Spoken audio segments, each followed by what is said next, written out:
Hey, skiers and boarders, this is First Warn Storm Team Chief Meteorologist Brad Penish down here in Charlotte, North Carolina with your Ski Southeast update. What a awesome President's Day weekend. Powder everywhere. The best conditions by far this season, exactly as we expected. That cold temperatures and natural snow made for a great weekend. A little bit of ice there on President's Day, but I tell you what, didn't spoil great conditions. And even tonight, I'm amazed looking at the webcams how great the conditions are going into the middle of this week. Let's start with what's going on. We got a fast-moving Clipper system that's giving a nice little coating of wet, heavy snow in North Carolina, and there's going to be a little bit of wet snow up in West Virginia and Virginia behind the system. A little bit of northwest flow snow. You can see that on Wednesday as temperatures are going to be cool at night, but not exactly cold. We're not going to see the frigid temperatures we saw over the last week or so. Temperatures are going to be warming up a little bit going into the weekend. Doesn't mean conditions won't be bad. It just means that ideal, but conditions aren't going to be bad. We're going to see kind of spring-like conditions here for a couple days. Not a lot of melting, but we will see a little bit of melting as we go into the weekend. Here's the snow tonight. Look at North Carolina winning out,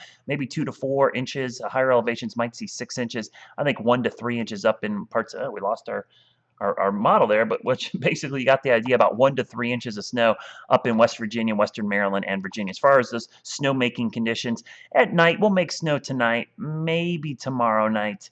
But as we get closer to the weekend, it just gets a little warmer each night, and we start dealing with the inversion, especially on Friday in the North Carolina mountains. So a little bit of a warm-up going into the weekend. But if you think winter's over and you're like, oh, that's it, ski season's done, not so fast. We've got a very, very deep trough digging in across the eastern half of the country after this little taste of spring this weekend. It's going to be in the 60s in many locations, but look at this dip developing the middle of next week.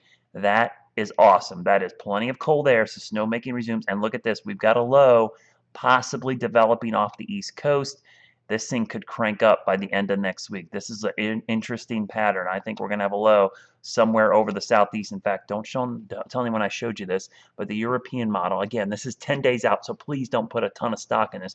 But just to give you an idea of the pattern next week, it gets really snowy Wednesday, Thursday, Friday into the upcoming weekend, next weekend. Not this weekend, but next weekend. Look at that. That looks like a foot of snow possible.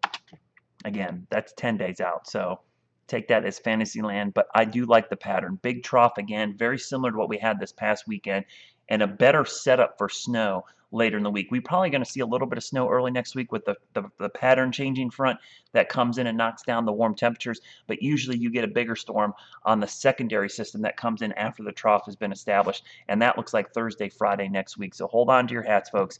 We're not done with winter yet, and the great end of the ski season continues. Horrible December. We know how bad it was. But January, now February, and now end of February, March, I'm telling you, this season's going to go late this year. We're going to have a late season. And March, I tell you, the first half is really going to be great because El Nino winters, that's pretty typical. The winters are always backloaded. It's the end of the winter and even early spring when we get the best conditions. So, again, a little warm up this week, but more cold and snow on the way next week. And as always, think snow. I'm loving what I'm seeing going into next week.